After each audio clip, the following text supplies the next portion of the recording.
Welcome to the pre-show. Welcome to the pre-show. Brought to you by K-Tel Records. Remember K-Tel? K-Tel. Yeah. Did you know they're still around and they're still making money? And they're sponsoring us? Oh, they are? Sure. Perfect. What are they doing? Are they like Rhino Records kind of thing, doing back catalog stuff, or are they actually doing kind of? So for the kids who listen to the show that have no clue what K-Tel Records is, and I didn't know this, it was actually a Canadian company. That I didn't know. So founded by Philip Kives, I believe is how you pronounce his last name. Just started putting together these compilation albums. There was no such thing as compilation albums. Now, what he wasn't doing, he wasn't putting together the greatest hits of the year or the decade. It was, this sounds like the music, for example, from the 70s. This sounds like the rock hits from the 80s. Let me put together a compilation album of artists that sound like the hits. Anyways, millions upon millions of records were sold through K-Tel, and now they are making money through licensing. So they've got a catalog of all of these artists that are original, right? Because that was the selling point. 25 original songs by 25 art, Beatles were never on it, and so on and so forth. But they've got a lot of songs. Over 200,000 songs are distributed every year on digital platforms. Licensing songs on commercials, films, TV programs. So K-Tel is 20 power hits from 1973. So if we look 1973. What do you mean? 1973. Here are some of the small unknown bands that sound like other bands that are on here. Elton John, Nazareth, The Who. Oh, these are on his Jeff album? Beck, Susie Quattro, Edgar Winter, Free, Hot Chocolate, Barry White, Roger Daltrey, Carpenters, and another by Elton John. Again, the kids would ask. They were not. The kids would ask, who the heck are these people? I think the kids would know Elton John, though. What are you doing? Yeah. No, what I meant to say is and Barry White. It started out as, who are these? It started out as artists that nobody knew, but when is it from? Winnipeg, Manitoba. I hate Winnipeg. Yep. So, do you know which 1962. which band leader, which lead singer, which guitarist, which drummer praised K-Tel for exposing him to music early in his life? Dave Grohl. 2013, David Grohl from the Foo Fighters. And he gave me a lot of clues there. I mean, if you just said a producer, if you just said a musician, if you said a drummer, But yeah, go ahead. Sorry. Gave a keynote speech. Dave Grohl, Foo Fighters, keynote speech at South by Southwest in 2013, praising K-Tel for exposing him to music early in his life. Yeah, man. Grohl told the crowd, this is what he said. The first album he ever owned was Frankenstein. So it was a 1975 K-Tel Records blockbuster compilation. And the song was Frankenstein by the Edgar Winter Group. He said that was the first album he ever owned. And that record Edgar Winter changed his life. Yeah.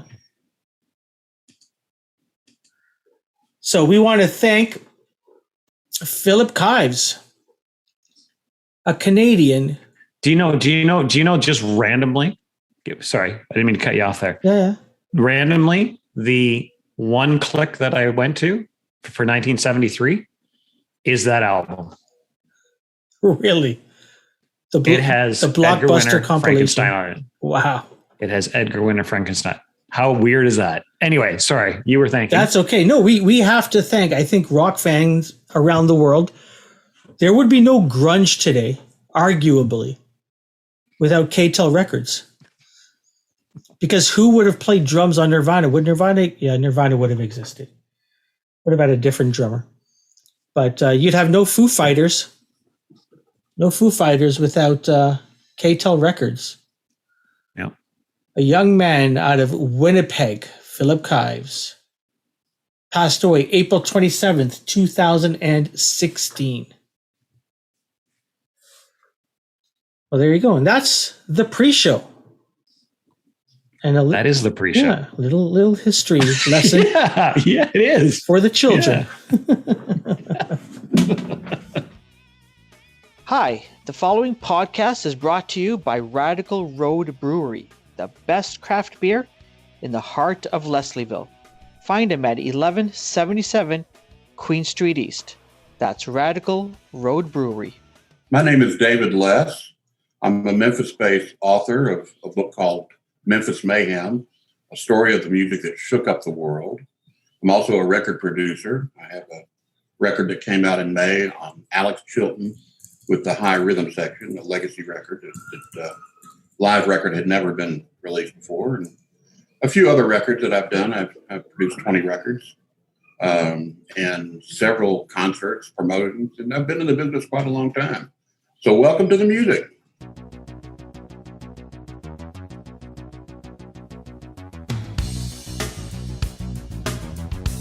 Welcome. It's so great to have you join us today. Thanks. Thank you.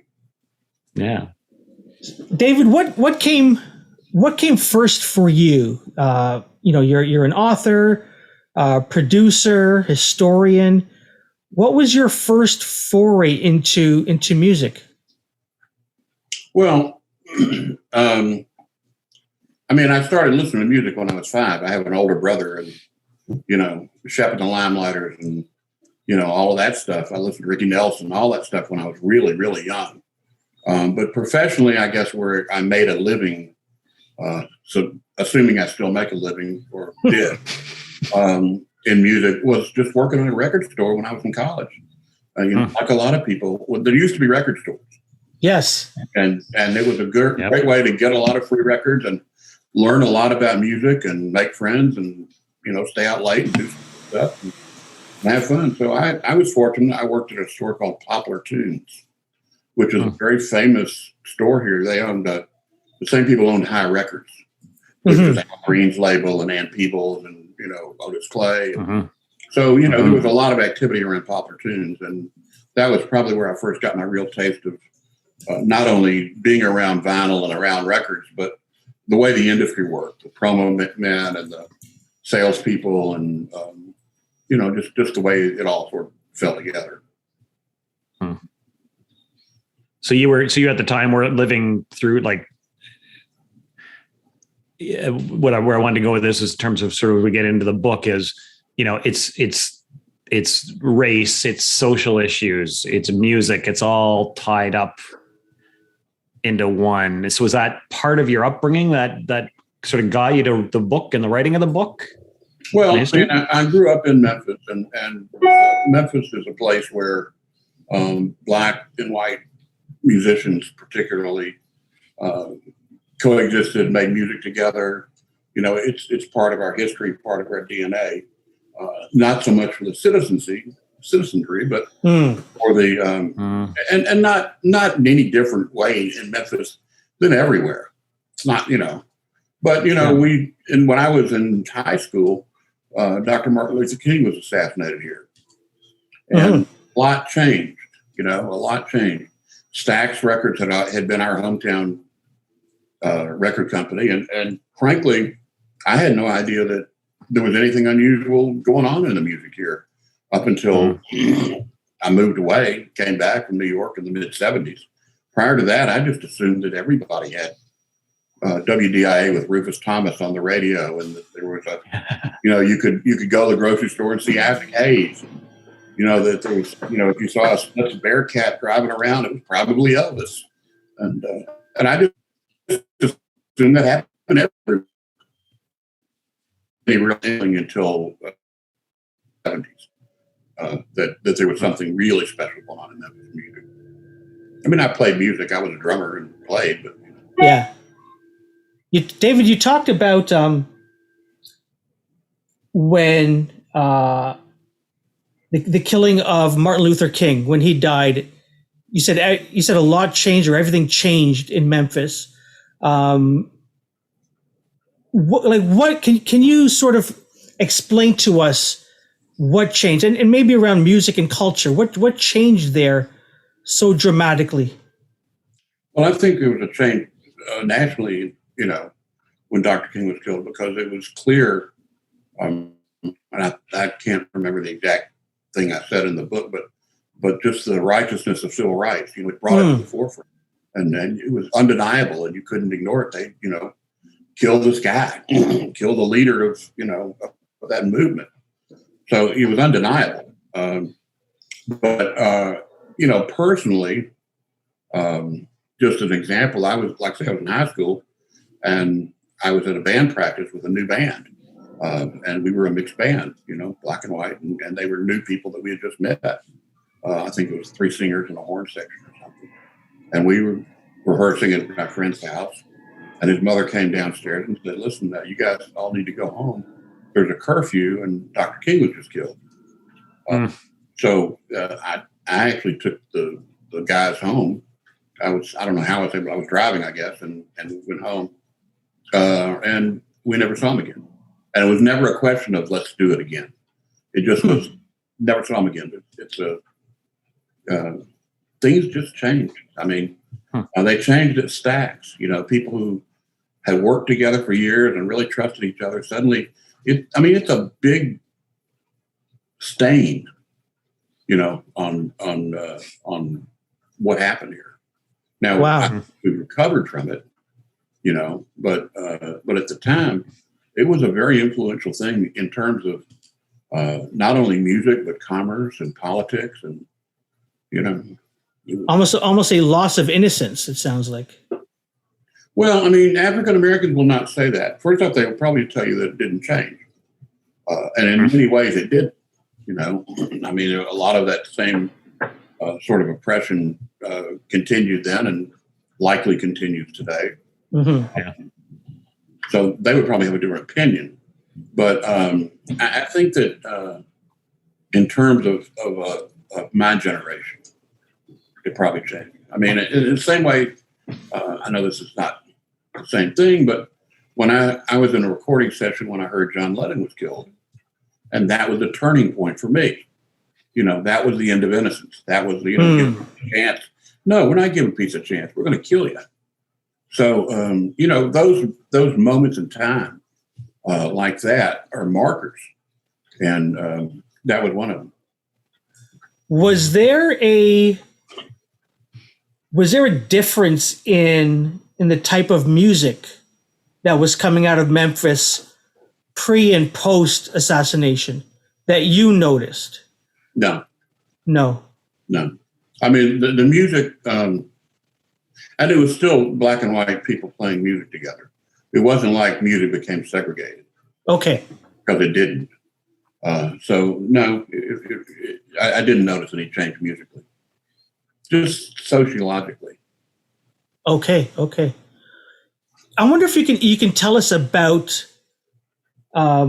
Memphis as a place, the people there, the history of it, where it sits in America, that made it such a place that gave birth to Elvis Presley, Isaac Hayes, arguably or not, rock and roll, the blues, and all of this. Like, what was it about that petri dish of a place?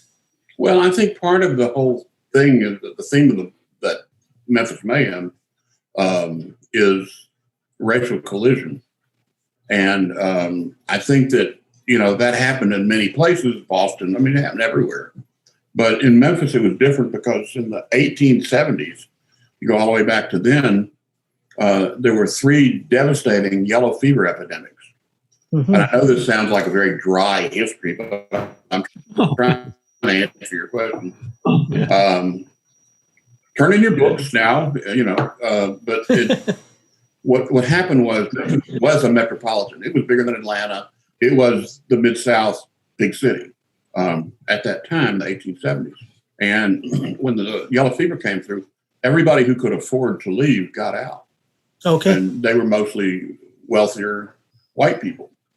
And African Americans, and there were African American population here, obviously, couldn't and stayed. And so they basically became the controlling influence. They were the politicians. They were the ones who had the hospitals. They were the doctors. I mean, they were African American was the leadership of the city. So when the yellow fever was over, and we gave up our charter. When it was over and came back, it created a racial power imbalance that didn't exist anywhere else. And I know it sounds silly to talk about Elvis Presley in relation to the 1890s, but I think that that's not that long. If you're talking about generations and you're talking about power struggles in politics and money, the first black millionaire was from Memphis and came around during that time, Robert Church Sr. So it really set the tone. And as far as what happened with,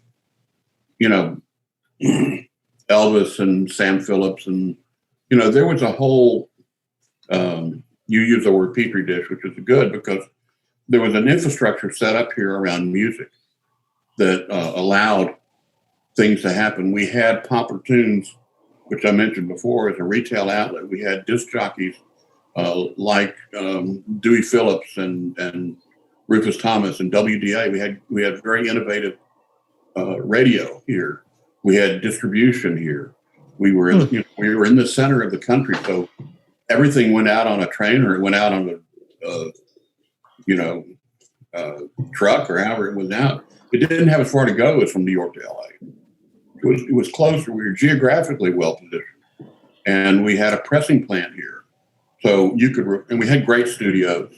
We had great musicians, and obviously great producers, Chips Moman, Sam Phillips, really serious. So we had an infrastructure here that supported making the music, getting it out, and making it work.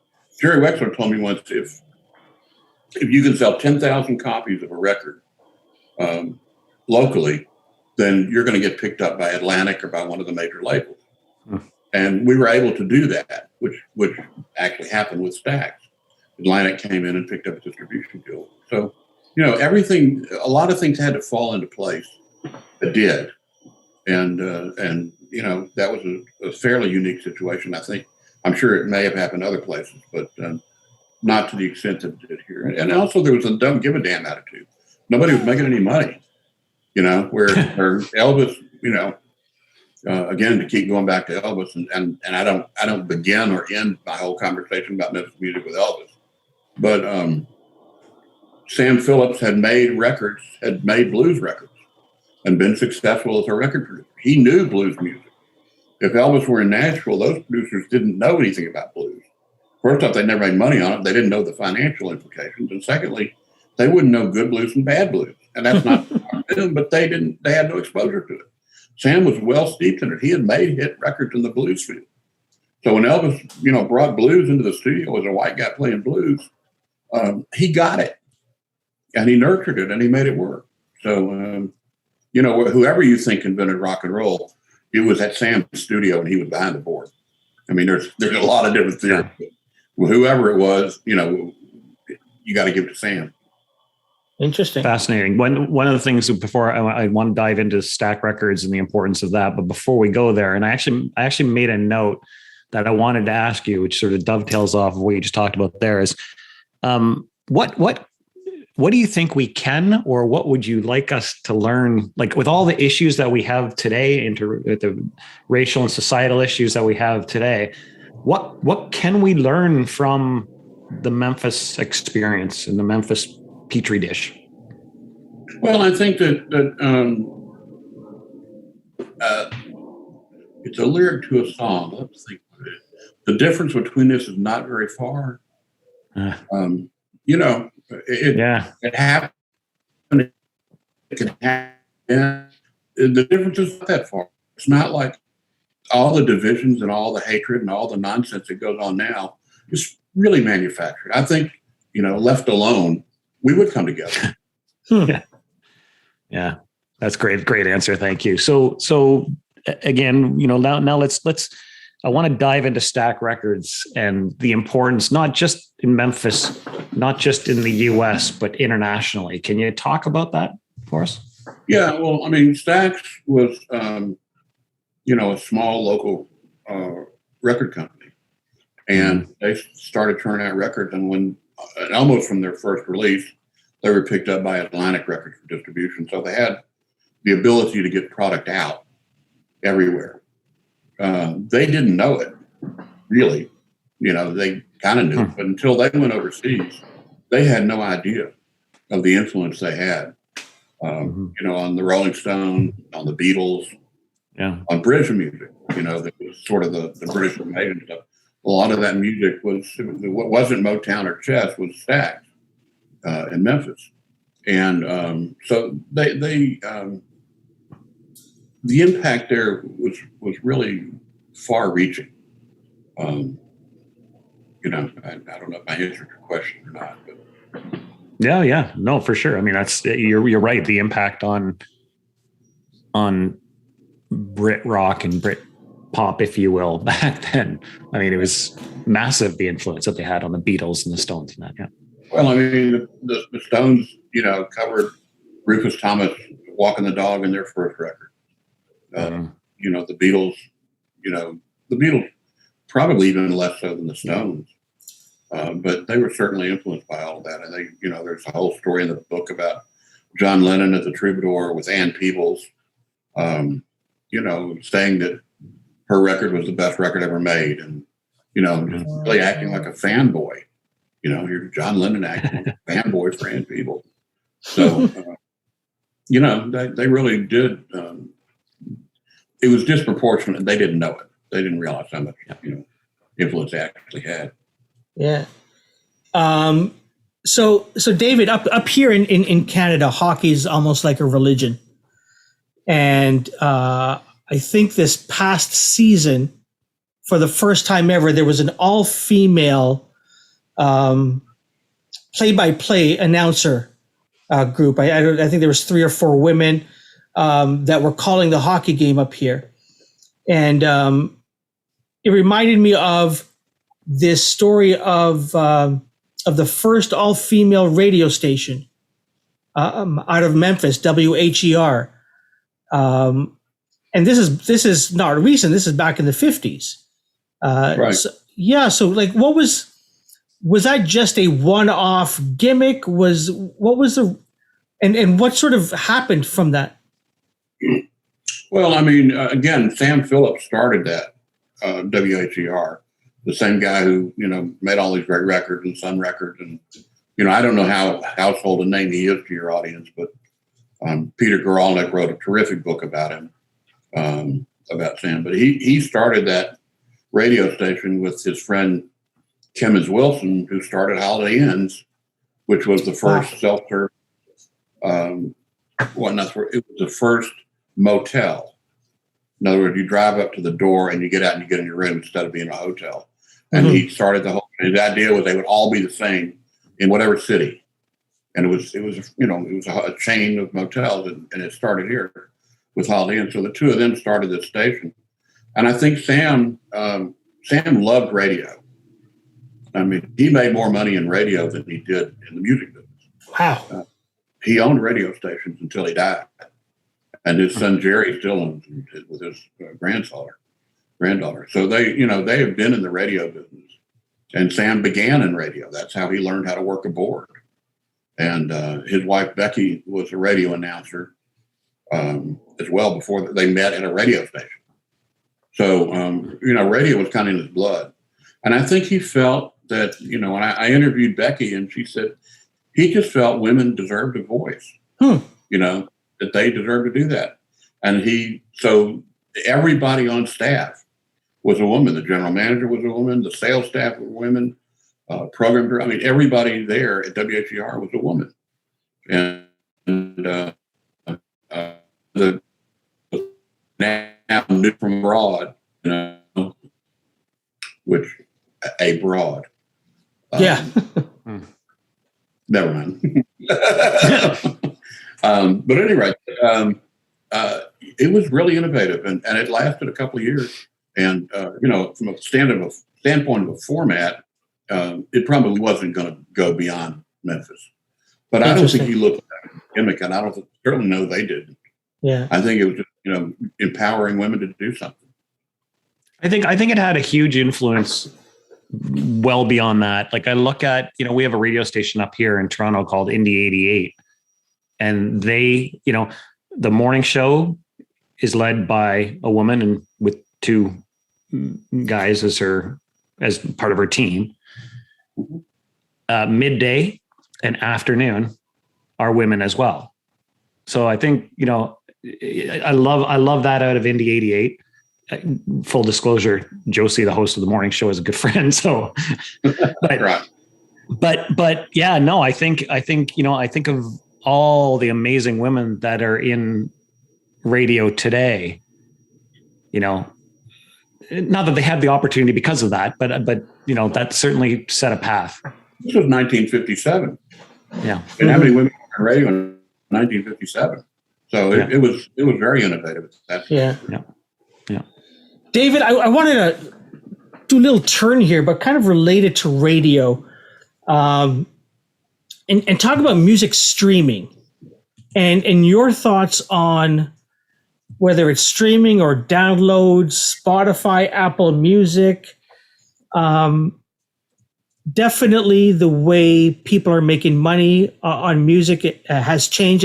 And you'll probably be one of the first to say it's always been changing. It's always been, one generation it's this way, the other generation is somewhere else. But what are your thoughts on music today, the way people consume music and its impact on musicians and artists? I think it's a terrible thing. I owned a record company for a number of years, and this is not sour grapes because, but I think when the record companies, the major labels began giving their music away, they made it impossible for anybody to make a living. Unless you're Taylor Swift, unless you can stream in the billions. Yeah. But you would get a royalty of a cajillionth of a cent, for a stream. It amounted to nothing. So it made it virtually impossible for musicians to make money off recorded music. In a sense, it has created great music because since nobody is making money on it, they don't care. They can they can do what they want. And so there's a little more integrity in a lot of independent music, I think. I think that's helped that. But, it's the definition of a professional is you make your living doing that. And a guy who works at Home Depot and plays music on the weekend is not a professional musician. In the past, he could have been. At least he could aspire to be. Yeah. At this point, I don't think, I don't know how you do that. Unless you're going to be on the road. And if you're going to be on the road, you don't have a family. And, so I think it's really a giant step backwards. We didn't join Spotify with my label. We're not doing it. We're not going to get a cajillionth of a cent for our artist, and give our music away. If you want our music, buy it. So, of course, we no longer have the label, but it is still in operation and still working. So, Yeah, we often put out the word or the message that if you're going to listen to something on Spotify, go buy it first, preferably on something like Bandcamp where it's directly from the artist, and then Spotify it, because that way you're supporting on both ends. But again, it is what it is.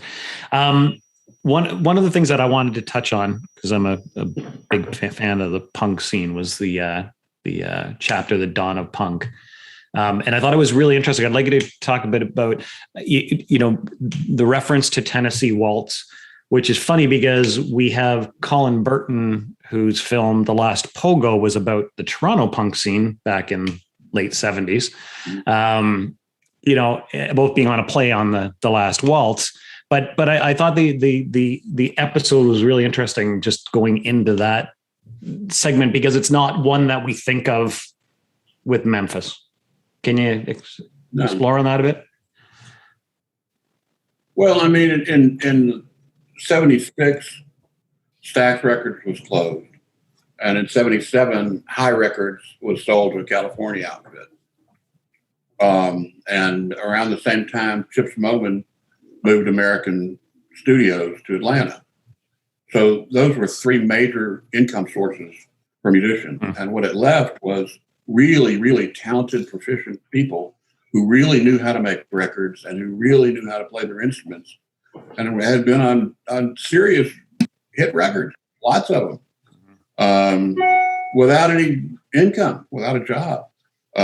So it became, everybody did what they could to get by, but it became,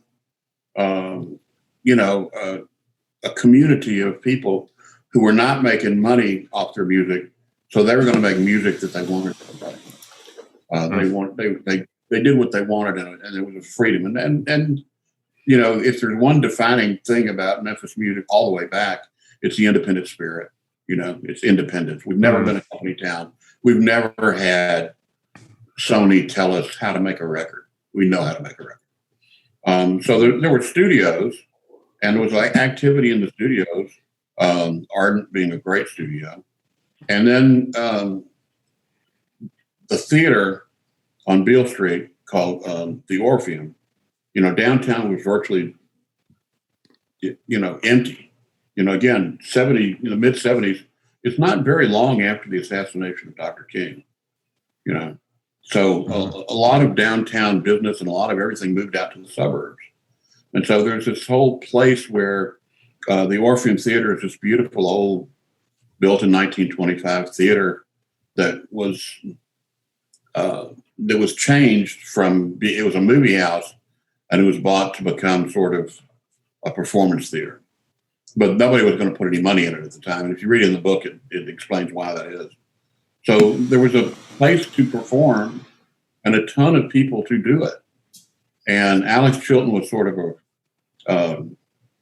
if your readers know who Alex, listeners, know who Alex Chilton. Alex was a leader in a lot of musical forms. I mean, he almost created Blue Eyed Soul with the Box Tops, and then he did the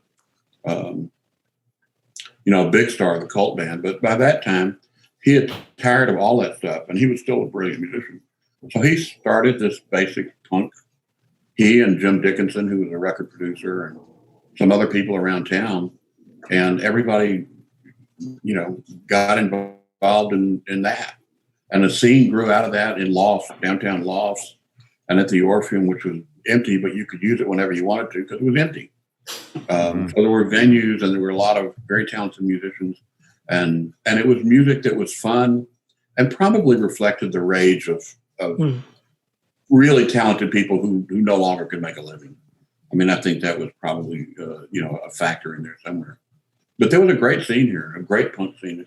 I mean, this is one of 8 cities that the Sex Pistols played in the U.S. I mean, they didn't. Their tour was pretty limited, but Memphis was a spot they played. That's interesting. You talked about these going into these empty lofts and playing there just because they were empty, which nicely dovetails, David, into a segment we call Lost Venues, where we explore magical places, really, where music once lived, where bands played, where shows that people talk about to this day once happened, but no longer exist. I was wondering if there is a particular place in Memphis that you hold dear to your heart because of maybe a band that you saw there, or just the vibe of the place? Well, probably the venue that I would say hold most significance is called Club Paradise. And Club Paradise was opened by a man named Sunbeam Mitchell, African American, and it was a black club, basically. But just because it was, it wasn't let you there, early African American. And it's a huge cavernous place. The building still stands, but that's anything here. But it was built as a bowling alley. I mean, it could hold 3,000 people. And when it started, like Howlin' Wolf opened the club, Count Basie. I mean, everybody was there. But the show that did it for me was seeing B.B. King at Club Paradise. Nice. Sunbeam Mitchell was his first man. And Sunbeam sitting at the back with his arms folded in a folding chair, watching BB. And I mean, BB was absolute royalty at that club. They were like carrying him out on their shoulders. And he played, and I'd seen BB play everywhere from Memphis to Stockholm, Sweden. I mean, I've seen him play everywhere. I've never seen anything like that. I mean, never seen it. And then the shows that I would probably remember, there's a place that holds import for other Memphians that I probably should mention, called the Mid-South Coliseum, which is closed, and there's a movement afoot to try to bring that back. But it's city-owned, and there are a lot of problems with it. But seeing Al Green there and seeing Earth, Wind & Fire at that place was incredible. I mean, I've never seen anything like that here. Fascinating. Three, yeah. David, tell us a little bit about, you talked a bit off the top, and you've mentioned him since, that you just produced a record that features Alex Chilton. I'm wondering if you can talk a little bit about that, how that project came to be. Well, I produced shows and festivals for years. I did the first early Beale Street music festivals, and I've just done hundreds of shows. And early on, I would do a show and somebody would come up to me afterwards, one of the money people, and would say, that person said this. And I'd say, no, they didn't say that. And they'd say, yes, they said, it's terrible. We can't do this, that, and the other. So I started recording it. I started having the sound mixer, just record it. So I could go back and say, no, they didn't. And just for my own use, well, the show that with Alex was a benefit for a great musician named Fred Ford, who lived here in Memphis and howled like a hound dog at the end of Big Mama Thornton's record. I mean, he was on Big Mama Thornton's Hound Dog. He toured with Johnny Otis. He was, and he was a great jazz player who stayed here in Memphis. But he had cancer in the late 90s, and we were trying to raise money for his medical bills and the funeral if we needed to, but just to get him back on his feet. So we did this benefit called Fred Stock, and we had everyone. The venue was donated. It was on Beale Street, and everybody donated their time and effort, and all the money went to him. So it was Fred. It was Rufus and Carla Thomas. It was a band called Lucero. It was one of their first shows. They're now a pretty big act, and a very good Memphis show. But I was concerned about not selling out because it's Memphis. And so I called Alex in New Orleans and asked him if he would come play. And Alex, being Alex, said, oh, well, there are no musicians in Memphis. And I said, well, okay. So I just kind of threw out the high rhythm section, the guys who played on Al Green records and all those. And I said, what about the high rhythm section? And he agreed to that. So we brought it in and we recorded. We actually didn't do a board mix on that. We recorded that show for Fred. So it's a better recording. And it was just here, like everything. I can't tell you how much stuff I've got. I've got an Ann Peebles record live that's coming out next year. Same thing, just a show I did. That great record from 1992. But the Alex record, I had forgotten about, and Howard Grimes was the drummer on the show. And he saw me out. We were at an event, and he said, look, that was really, really good. You should go listen to it, and you should release it. And I had never considered that, but I went back and listened. It was really, really good. So I made a deal with Omnivore Records, LA-based company, and it came out in May. Awesome. Yeah, it's on vinyl and CD. It's called Alex Hilton with the high rhythm section, Boogie Shoes, live on Beale Street.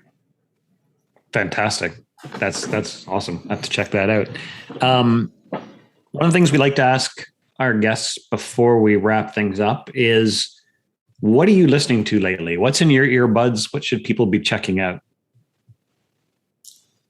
Nothing in my earbuds because I don't listen to earbuds. Other than Alex Chilton. What should people be checking out? To a stereo on a vinyl with a record. Good for you. Speakers. That's how I listen to music. Good for you. I listen to a variety of things. I tend to listen to jazz. I started out as a downbeat record reviewer. I reviewed for Downbeat, and I did jazz reviews for Rolling Stone. So I tend to listen to jazz more.